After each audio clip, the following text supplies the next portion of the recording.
म सुरेन्द्र वाग्ले कम्प्युटर लगायत विविध जानकारी समावेश गरिने यस युट्युब च्यानलमा यहाँलाई स्वागत छ। यस भिडियोमा दुईवटा पिडिएफ डकुमेन्टलाई मर्ज गरी एउटै बनाउने र एउटा पिडिएफ डकुमेन्टबाट आवश्यक पेज मात्रै डाउनलोड गर्ने विधि देखाउन खोजिएको छ। पहिले दुईवटा पिडिएफ फाइललाई मर्ज गरी एउटै बनाउने तरिकाको बारेमा चर्चा गरौँ।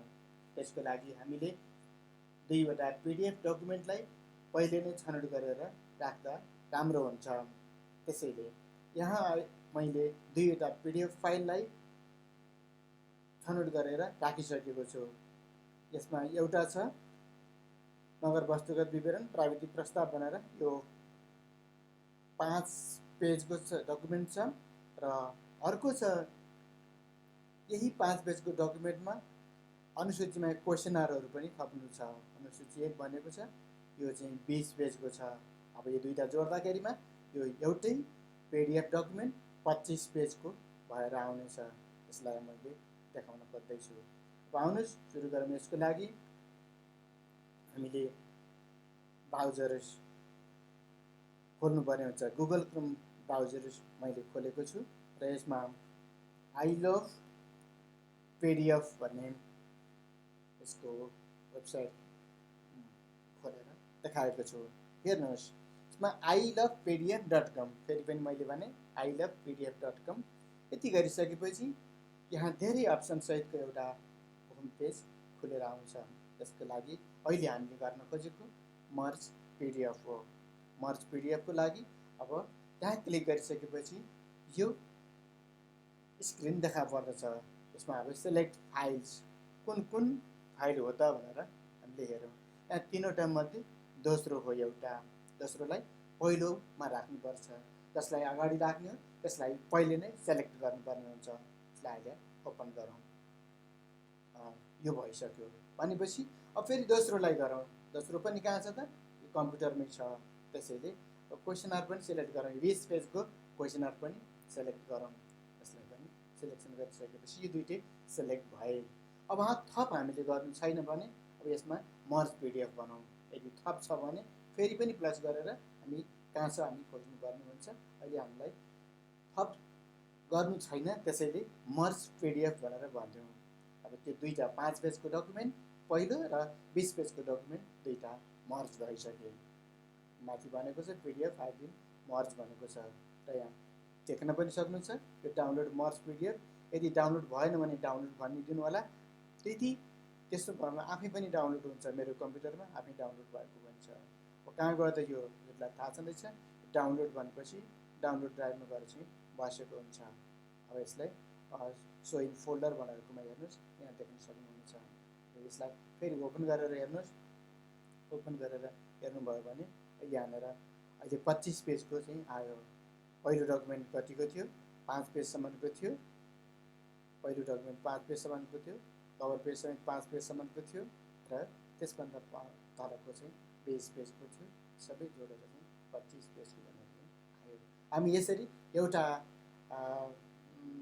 पिडिएफ डकुमेन्ट बनाउनको लागि दुईवटा पिडिएफ डकुमेन्ट युज गरेर देखाइसकिएको छ भने अब फेरि एउटै पिडिएफ डकुमेन्टबाट आवश्यक पेज मात्रै डाउनलोड कसरी गर्ने भन्ने कुराहरू म देखाउन गइरहेको छु।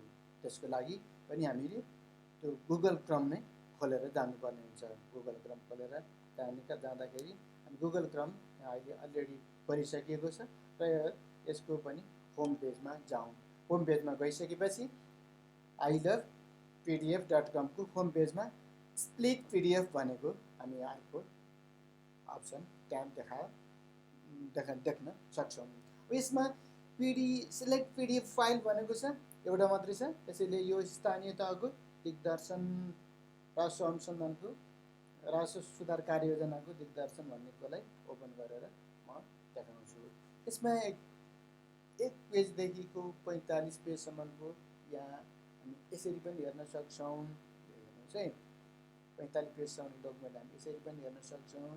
यहीँ यसरी राखेर कुन पेजदेखि गर्ने हो यदि हामीलाई पहिले नै थाहा छ भने यति पेजदेखिको यति पेजसम्म गर है भनेर हामी भन्न सक्छौँ। 21 देखि 45 को गर है भनेर पनि भन्न सक्छौँ।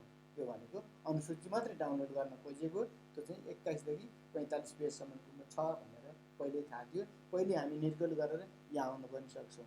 यदि हामीलाई त्यो कुराहरू थाहा भएन, त्यहीँ हेरेर पत्ता लगाउने हो भने हामी एक्स्ट्राक्ट पेजेस भनेर पनि गर्न सक्छौँ। यो भनेको टिक लगाएको सबै सेलेक्सन हुन्छ, तर हामी त्यसो गर्न खोजिरहेका छैनौँ। त्यसैले सेलेक्ट पेज भनेर चाहिँ भन्यौँ भने अब हामी यसमा 21 देखि 45 को चाहिँ गर है भनेर हामीले अप्सन चाहिँ सेलेक्सन गर्ने पेज स्टार्ट भनेर 21 देखि 45 को भनेर हेऱ्यौँ भने माथिका पेजहरूमा टिक लागेको छैन। हेर्नुहोस् है, अब 21 देखिकोमा चाहिँ अलि टिक लागेको छ। अब यत्तिकै यसलाई हामीले डाउनलोड गरिदियौँ भने के अरे यसलाई हामीले स्प्लिट भनिदियौँ भने सिङ्गल पेजमा 21 पेजको छुट्टै, 22 पेजको छुट्टै, 23 पेजको छुट्टै गरेर आउँछ। र त्यो नभएर हामी त्यो 21 देखिको 45सम्म पेज भएको जुन डकुमेन्ट त एउटै सिङ्गल पेजमा चाहिएको हो भने हामी त्यसको अवस्थामा मर्ज पिडिएफ भनेर गर्न सक्छौँ। Merge extracted pages in one PDF file भनेर चाहिँ भन्यो भने अब बाँकी गएका जुन जति पनि छन् त्यो 21 देखिको 45 पेजसम्मको अब यसलाई स्प्लिट गरेर देखाउँछ। स्प्लिट गर्दैछ, स्प्लिट पनि गर्न सक्नुहुन्छ है।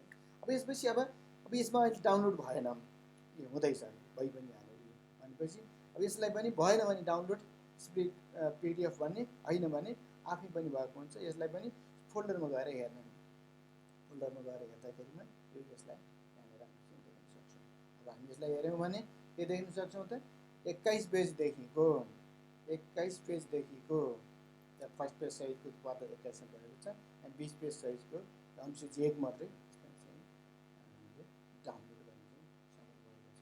यसरी यस विधिबाट हामी एउटा डकुमेन्टलाई आवश्यकता अनुसार हामीले चाहेको पेज मात्रै डाउनलोड गर्न सक्छौँ भन्ने कुराहरू चाहिँ देखाउन खोजिएको छ।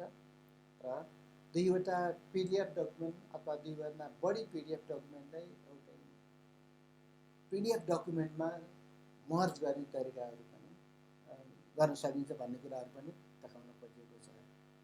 हस् त, यो भिडियो हजुरहरूलाई चाहिँ कस्तो लाग्छ?